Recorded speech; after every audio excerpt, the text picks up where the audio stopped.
Hello, YouTube world. My name is Robbie Williams, and welcome to Rebirth. I would like to say hello to all my friends, families, subscribers, viewers. Here we are again, another day, and I'm ready to dive into another segment of Rebirth, giving you the truth as I always bring it. So, without further ado, here we go. Today we're going to talk about something that I had some friends to ask me while I was on the job, just talking about coronavirus, because I work in healthcare, so we talk a lot about health stuff. They asked me about pork, because they know I don't eat pork. Now, I haven't always been that way. But once I learned better, here I am doing better. So I haven't really eaten pork for like 4 or 5 years now. Now, saying that, let me go on. This segment is about pork. There may be a part 2 based on how, my viewers see this and what questions may arise. The topic is pork. Should we continue to eat what is bad for us? Now, pigs, first of all, when we talk about pigs, when you look at them, from the outside, you just see another animal. But it's the inside that is very important. Pigs are a walking container or vessel, if you will, of parasites, viruses, and other destructive organisms. So why should we eat that? They say, well, if you cook it like this, if you cook it like that, if you store it like this, if you store it like that, let me tell you something. I don't care how you cook it, store it, clean it, fix it. I'm out. I don't want no part of it. This is not to put a stigma on people that do eat pork. Have at it. That's on you. I'm just here to teach you a little something about it and just bring something to light. First of all, when we talk about pork, when you hear people talk, most of the time you're going to hear people from the religious sector will talk about what happened in Leviticus. They will talk about what happened with Moses. And it's a known fact that in religious texts, it forbids eating pork. According to Leviticus, the 11th chapter, 7 through the 8th verse, this is the third book of Judaism, the Torah. And you can also find it in the Old Testament. Same thing. You will find in the Holy Bible, the Old Testament, where it says that pork is an unclean meat and is not kosher. Because pigs do not chew their cud.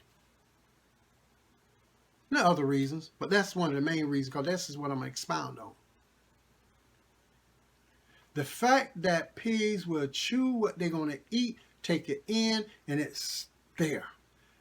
It goes through the process that every digestive system has, and it's in and out, but guess what it leaves behind? Simply because it's just like growing up, your mom would tell you don't chew your food too fast, or don't make sure you chew your food good, basically they're saying. Make sure you chew your food good. A pig, on the other hand, ingests its food. It's not properly chewed up. It goes in and it expels a lot of the bacteria, parasites, you name it, viruses, you name it. It goes into that pig's system in the body. It goes into the intestinal walls, the stomach walls. It gets into the fat. It gets into the muscle content of that pig. And the inner dermis of that skin. So what we have to think about, what is it holding back and what is it expelling out of the body? Because you're supposed to have your liver supposed to be your filtration system. And it's supposed to get rid of toxin. But with a pig, it doesn't happen that way. That's why cows chew their cud. It comes back up after they done ingested. It goes down. It sits for a while. It goes through like a marinated system, like where it's being prepared to be chewed up again. It comes back up. It comes up as the cud. He chews it. He swallows it again. Then it goes through a whole digestion process.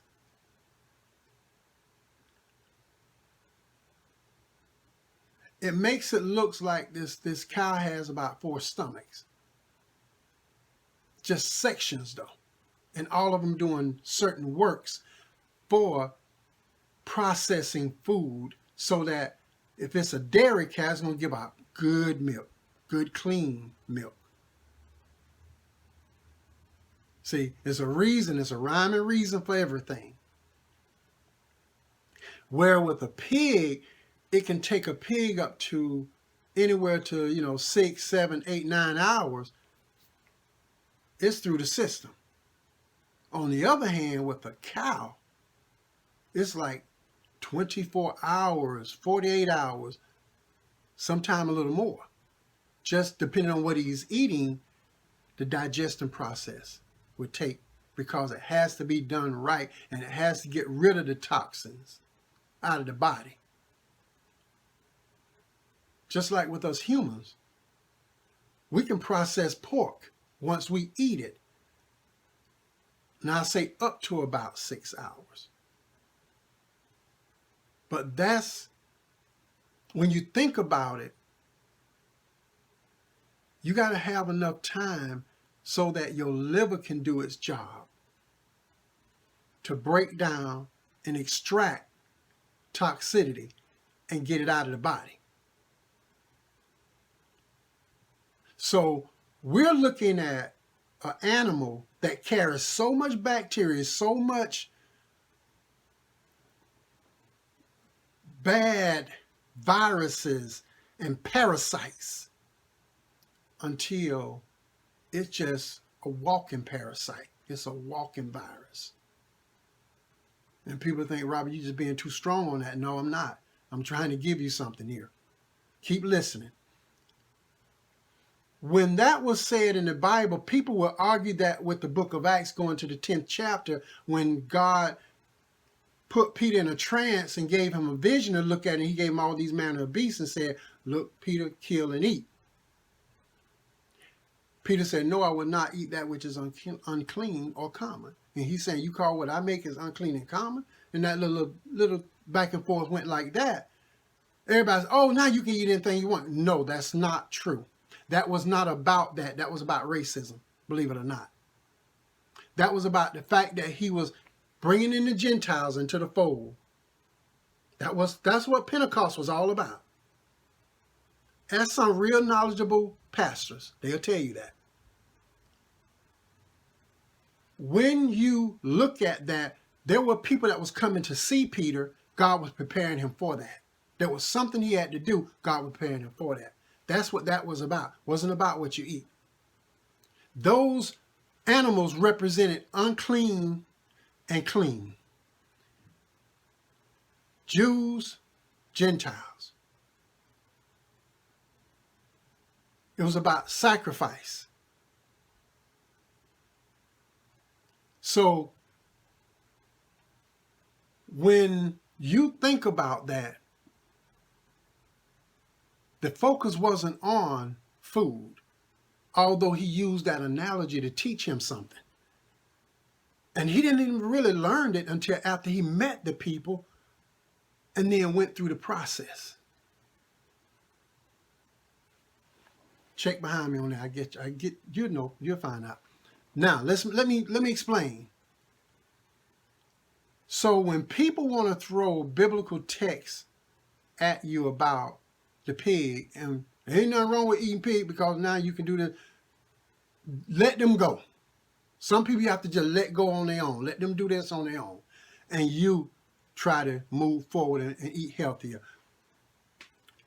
What will a pig eat? This is something that you need to realize, that it's not only what's in him, it's what he take in as well. A pig will eat just about anything. He's filthy and he's nasty. He'll eat unclean animals. he will eat anything that moves just about. And don't move. Rotting food, urine, feces, maggot-infested carcasses, even cancerous growth. So there can be a dead animal with cancer in it. He would eat it. He doesn't matter. He's a scavenger. He's just like a buzzard. He's a scavenger. You can take a pig, domesticate the pig. You can take a pig out of his own environment, put him in a brand new clean environment, try to teach the pig what you want to teach the pig, and I guarantee you, if you throw something out there that's nasty, filthy, and vile, he will eat it. Just telling y'all. So I took it upon myself for this video to explain to you some of the organisms that this pig would carry and the viruses that this pig, or the parasites that the pig carries, that can be transmitted to humans. Number one, Trichinella solium. This is an intestinal parasite. What our older parents back in the day, Big Mama and them, used to call a tapeworm. That's right, that's the tapeworm. From eating all that pork that used to come off the tables that other people didn't eat. They gave it to the African-American people, and then they just went on here because they didn't have no other choice. So they ate what was left over after they butchered the pig. They took the ham and the good stuff, they left the other stuff, and we had to go through that. That's just history now. I just touched on a little of that history. But in that was an intestinal parasite called a pork tapeworm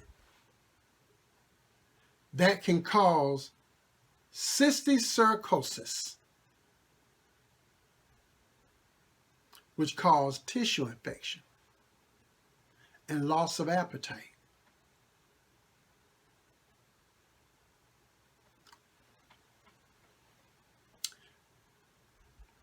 And if this become a more severe problem in the body, it can cause epilepsy. Remember now, we're talking about a parasite. We're talking about something that can become a viral infection. We're talking about people being sick off of just something they ate and not knowing that it was bad for you. You may hear it, but you don't know the severity of it. I'm giving you the severity of it. Transmitted to pigs also by what the pigs eating, like human or any other animal feces, because pigs will eat the defecation of another animal. How about that? People, I'm just bringing it. That's all. Those type of contaminants is harmful to our bodies. Number two, Menangle virus. That's a virus that is very unpleasant, and it can cause fever, rash, chills, sweats, headaches that can last up to 15 days.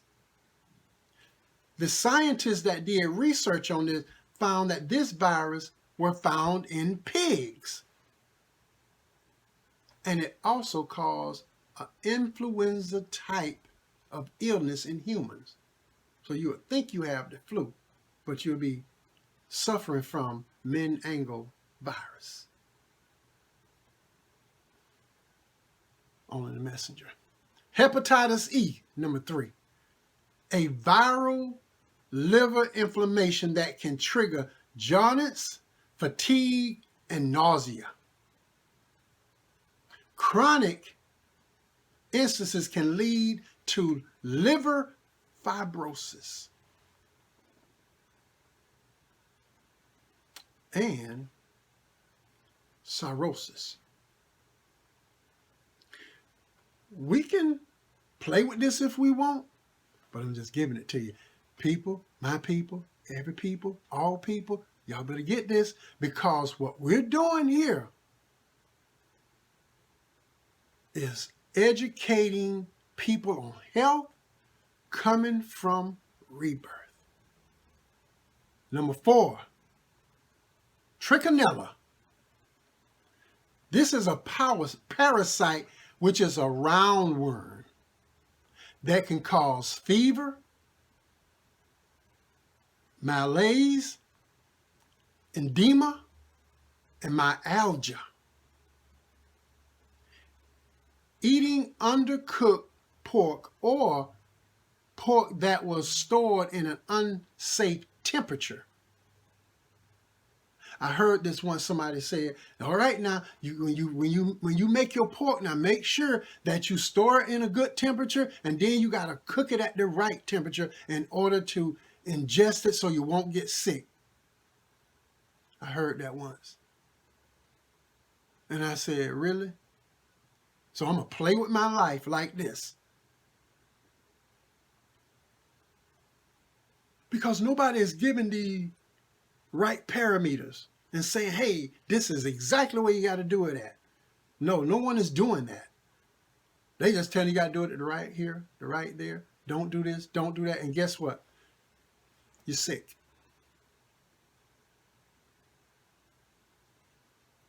Yersinia enterocolitis. Let me tell you something about that. This is a volatile bacterium, which, according to an investigation done by the Consumer Report, was data that showed they found a lot of this bacterium present within 70% of pork. They tested, they went out and they did a blanket, they did like a cluster test. And when they tested it, and they tested that pork, 70% of it came back positive for Yersinia.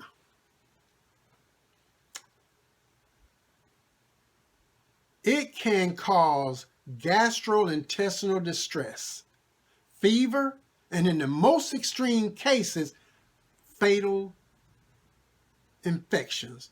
In other words, let me flip it, infections that can kill you.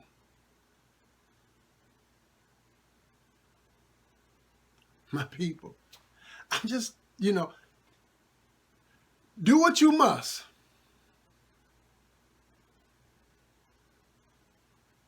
But the Bible also said that God wished that you are not ignorant. Okay?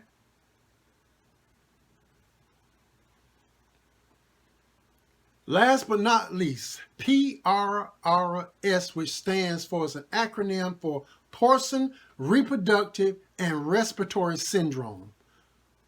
Kind of sound like the SARS thing.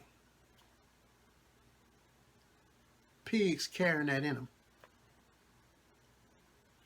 Porcine Respiratory and Reproductive Syndrome is caused by a virus similar to the coronavirus. Similar to the coronavirus. And it was detected and found in the southern parts of UK, where they had pig farms, back in 1991. I go back when I do research. I go back. I dig. As the name implies, reproductive failure occurs, and respiratory problems occurs, and they found this a lot happening in the pigs because they found out that a lot of female pigs wasn't able to reproduce because of that virus. And they found out that they had problems with the weaners, and I'm talking about when you're weaning the pigs off of their mother's milk, you got them, at that time they're called weaners, and then you got the finishers. So in between the weaners and the finishers, they was having reproductive respiratory problems. Okay? This was also called the blue ear disease. because it caused the coloring around the ears to turn a little darkest blue. But it also caused a discoloring in the vulva and the abdomen. This is internal, y'all. This is internal. Everything I'm talking about today is about how it affects the body internally. We ain't talking about a little something on the outside. Internal problems. Okay? My people, I'm just bringing this to you because we need to know. We need to know the truth. Everybody does. And if you still choose to eat pork, that's on you. I mean, I'm not here to make you do anything. I started this channel simply because I want to educate and edify people's spirit. Growth is up here. The body do well when growth comes up here. I'm going to help everybody out right now. Now, here's the positive things about pork. Number one, the pork has essential vitamins and minerals such as thiamine, niacin. It has vitamin B. It has vitamin B12. It has potassium, iron, magnesium, and zinc.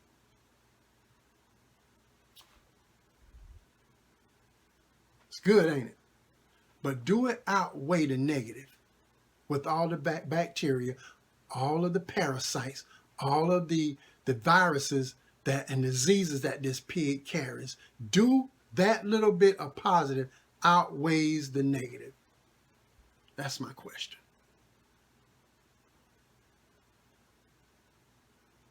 Think about it, my people. Think about it.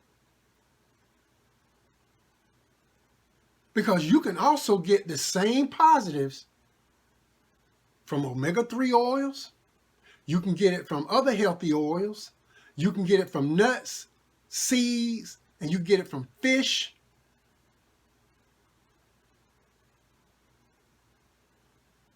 You get it from green plants, fruits. You can get those same things even if you want to talk about other nourishments. You can get it from other things. The pig is not the only one carrying those good things. Because with the pig, you got to take the good and the bad, no matter how you look at it. You can also look down at my sources. You can go and check it out for yourself. I don't hide my sources because I would love for you to go and look and read it for yourself. Like I said, I'm still celebrating life on this channel. So if there's anyone that has brought a new life into this world, girl or boy, just let me know. I will give a shout out on my next channel, on my next video, on my channel here. And I want to start a trend of doing that because we got a lot of death coming to us due to the coronavirus. Let's celebrate life. Let's celebrate life. My name is Robbie Williams, and this is Rebirth.